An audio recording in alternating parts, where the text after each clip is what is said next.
Friends, इससे पहले वाले वीडियो में हमने क्वेश्चन नंबर 7 को कंप्लीट किया, जो चैप्टर 1 मैथमेटिक्स में एंड ऑफ चैप्टर एक्सरसाइज गणिता मंजरी का रहा था। क्लास 9 की बात चल रही थी और अभी जितने भी वीडियोस हमने डाले हैं अभी तक वो क्लास 9th के मैथमेटिक्स के गणिता मंजरी के ही वीडियो डाले गए हैं और फर्स्ट चैप्टर के ही हैं। अभी तक वो भी कंप्लीट हमसे नहीं हुआ। तो एक्चुअली ऐसा हो क्यों रहा है? क्योंकि हम क्या कर रहे हैं, हम आपको समझाने पर ज़्यादा जोर दे रहे हैं, आपको समझ में आए इसलिए हर एक चीज़ को, हर एक पॉइंट को अच्छे से समझने की कोशिश कर रहे हैं। जो भी है, जल्द ही आपको ये पूरा चैप्टर कंप्लीट मिलेगा और अच्छे से आपको समझ में आ जाएगा। तो आज हम क्वेश्चन नंबर 8 की तरफ चलेंगे। सबसे पहले मैं आपको इसको रीड करके बताता हूँ। क्वेश्चन नंबर 8 में कहा क्या है, देखो ध्यान से। Using the origin as one vertex, plot the vertices of a right angled आइसोस्केल ट्रायंगल। एन आइसोस्केल triangle with on one vertex is quadrant 3 and the other in quadrant 4। ये कह रहा है कि आप एक राइट एंगल ट्रायंगल बना लो, isosceles triangle, right angle isosceles triangle बनाओ। सबसे पहला काम तो ये आपको करना है। और दूसरा इसने बताया कि N isosceles triangle with one vertex जो होनी चाहिए, एक आइसोसेलेस ट्रायंगल और बनाओ जिसकी वन वर्टेक्स जो है वो तो थर्ड क्वाड्रेंट में होनी चाहिए और अदर वर्टेक्स जो है वो कौन से में होनी चाहिए, फोर्थ क्वाड्रेंट में होनी चाहिए। ऐसा क्वेश्चन में बोला गया। अभी भी अगर आपको नहीं समझ में आया तो अब आ जाएगा, मैं आपको यही क्वेश्चन करवाता हूँ। और चलिए इसको समझते हैं, करना कैसे है, क्वेश्चन को कंप्लीट करते हैं। क्वेश्चन नंबर 8 जो है उसमें आपको कहा गया है कि एक राइट एंगल आइसोसेलेस ट्रायंगल बनाना है 2D प्लेन पर।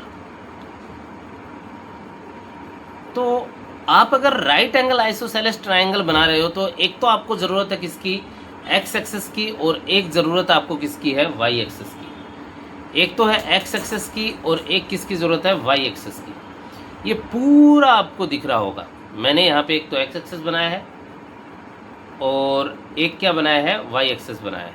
क्या बनाया है, वाई एक्सिस। पूरा आपको दिख रहा होगा। देखो, अगर हमें राइट एंगल ट्रायंगल बनाना है तो ओरिजिन तो हमें चाहिए, एक एक्स एक्सिस और एक वाई एक्सिस।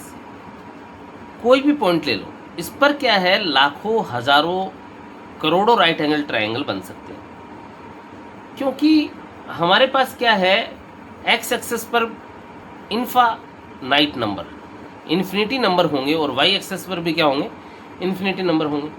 आप 1 को 1 से अगर कनेक्ट करके राइट एंगल ट्रायंगल बना सकते हो, 2 को 2 से कनेक्ट करके राइट एंगल ट्रायंगल, 3 को 3 से कनेक्ट करके, 4 को 4 से कनेक्ट करके, 5 को 5 से, 6 को 6 से, ऐसे 7 को 7 से कनेक्ट करके राइट एंगल ट्रायंगल बना सकते हो। मैंने जनरली यहाँ पर आपके सामने एक 6 को 6 से कनेक्ट करके राइट एंगल ट्रायंगल बना दिया। कहने का मतलब ऐसा कुछ है कि एक्स एक्सिस पर मैंने एक पॉइंट लिया जो क्या है, ए पॉइंट नाम दिया उसको, और x की जो कोऑर्डिनेट है वो 6 है और y का कोऑर्डिनेट 0 होगा। जाहिर सी बात है, x एक्सिस पर है तो 0 ही होगा y का कोऑर्डिनेट। अब y एक्सिस की बात करें तो x का कोऑर्डिनेट 0 होगा और y का कोऑर्डिनेट कितना होगा, 6 होगा। अच्छा, आपके दिमाग में ऐसा भी आया होगा कि ये 6 ही क्यों लिया? क्योंकि आपने ध्यान दिया हो तो यहाँ पर हमसे पूछा गया है कि आइसोसेलेस ट्रायंगल बनाना है आपको, राइट एंगल भी हो और आइसोसेलेस ट्रायंगल भी। वही तो कर रहे हैं हम। ये दोनों जो होंगे एक दूसरे के इक्वल होंगे, मतलब ये क्या होगा, आइसोसेलेस की कंडीशन को सेटिस्फाई करेंगे।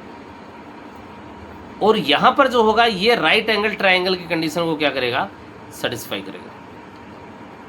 तो जैसा हमें क्वेश्चन में पूछा गया था ना कि राइट एंगल ट्रायंगल भी होना चाहिए और आइसोसेलेस भी होना चाहिए, दोनों कंडीशनों को राइट कर रहा है ना, राइट एंगल ट्रायंगल और आइसोसेलेस। तो यही तो मैं बोल रहा हूँ आपको कि राइट एंगल ट्रायंगल और आइसोसेलेस ट्रायंगल दोनों बनाने हैं यहाँ पर। तो OA अगर इक्वल हो गया OB के तो आइसोसेलेस ट्रायंगल बन गया और right angle triangle angle A O B पर क्या बन गया, अगर दोनों को मैंने जोड़ा ना तो ये O A is equal to O B हो गया, आइसोसेलेस ट्राइंगल हो गया। और right angle triangle A O B is equal to क्या हो गया, 90 डिग्री। डायग्राम में भी आपको साफ दिख रहा है, ये डायग्राम भी साफ साफ यहाँ पे बता रहा है कि ये राइट एंगल ट्राइंगल होगा ए ओ बी, क्या होगा, ए ओ बी होगा, है कि नहीं, ए ओ बी होगा राइट एंगल ट्राइंगल। तो क्वेश्चन नंबर 8 की जो पहली कंडीशन थी वो यही थी कि आपको एक आइसोसेलेस ट्राइंगल बनाना है जो राइट एंगल ट्राइंगल हो। आपके सामने मैंने बहुत अच्छे से इसको बना दिया। मैंने ये भी बता दिया कि हज़ारों ट्राइंगल आप ऐसे बना सकते हो जो आइसोसेलेस भी हो और राइट एंगल ट्राइंगल भी हो। अब हम क्वेश्चन नंबर 8 का सेकंड जो पार्ट है उसकी बात करते हैं। सेकंड पार्ट क्या कहता है, उसने ऐसा कहा, क्या कहा, उसने कहा कि N isosceles triangle with one vertex in quadrant third and the other in quadrant 4। मतलब जो आइसोसेलेस ट्राइंगल है ना, उसका एक जो वर्टेक्स है वो होना चाहिए कहाँ पर, थर्ड क्वाड्रेंट में, और एक वर्टेक्स होना चाहिए फोर्थ क्वाड्रेंट में। इसको हमने 2D प्लेन के ऊपर प्लॉट किया। देखो आपके सामने पूरा 2D प्लेन दिखाई दे रहा होगा। 2D प्लेन के ऊपर हमने क्या किया, इसको प्लॉट किया, ठीक है। ये अब देखो, ये एक्स एक्सेस हो गया, ये वाई एक्सेस हो गया। इसने क्या कहा कि एक पॉइंट तो ऐसा होना चाहिए जो थर्ड क्वाड्रेंट में हो वर्टेक्स, और एक वर्टेक्स ऐसा होना चाहिए तो फोर्थ क्वाड्रेंट में हो। ये फर्स्ट क्वाड्रेंट होता है, ये सेकंड होता है, ये थर्ड होता है, ये फोर्थ होता है। हमने एक पॉइंट लिया एम जो किस में है, थर्ड क्वाड्रेंट में। एक पॉइंट लिया क्यू जो किस में है, फोर्थ क्वाड्रेंट में। अब हमने क्या किया कि ये जो एक्स एक्सिस यहाँ पर, ये एक्स एक्सिस पर जो ओरिजिन पॉइंट है उसकी एम से लेके ओरिजिन पॉइंट की जो डिस्टेंस है और ओरिजिन से क्यू की जो डिस्टेंस है वो इक्वल है। इक्वल क्यों है, क्योंकि हमने वाई एक्सिस पर जो पॉइंट लिया है वो -3 लिया है, और दोनों ही पॉइंट में देखो वाई का जो कोऑर्डिनेट है वो -3 है। तो अगर वाई का कोऑर्डिनेट होगा तो इक्वल ही होगा ना, जाहिर सी बात। तो यहाँ पर हमारे पास दो ट्रायंगल बने जो आइसोसेलेस ट्रायंगल होने चाहिए, ऐसा ही बोला इसने। एक ट्रायंगल हमारे पास बना, इस पॉइंट को मैंने नाम नहीं दिया था, इसको और दे लीजिए, जैसे इसको पी पॉइंट बोला मैंने। तो एक आइसोसेलेस ट्रायंगल तो हमारे पास बना कौन सा, ये वाला, कि ओ पी क्यू, और दूसरा बना ओ पी एम। इन दोनों ट्रायंगलों में देखो एम पी जो है वो किसके इक्वल है, पी क्यू के। ओ क्यू जो है वो किसके इक्वल है, ओ एम के। और ओ पी जो है दोनों में ही कॉमन है, तो इक्वल तो होनी है। तो ये कैसा ट्रायंगल बना, आइसोसेलेस ट्रायंगल है जिसका एक वर्टेक्स तो है थर्ड क्वाड्रेंट में और एक वर्टेक्स कहाँ पर है, सेकंड क्वाड्रेंट में। तो ये क्या बोल रहा है, O M is equal to O Q, O M is equal to O Q, this happened because both the triangles have equal base.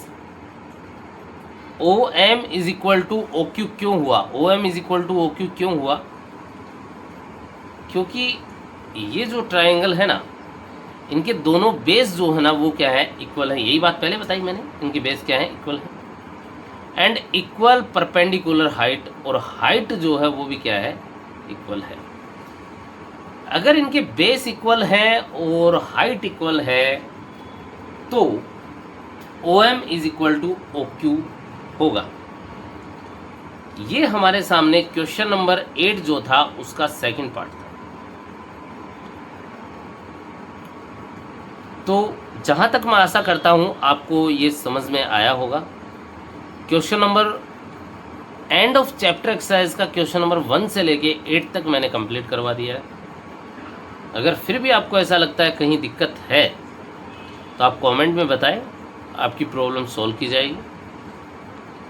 और अगर आपको अच्छा लगता है तो अपने फ्रेंड्स को शेयर करें, इसे लाइक करें, सब्सक्राइब करें चैनल को और वीडियो को बेल आइकन भी दबाएं। थैंक यू, धन्यवाद।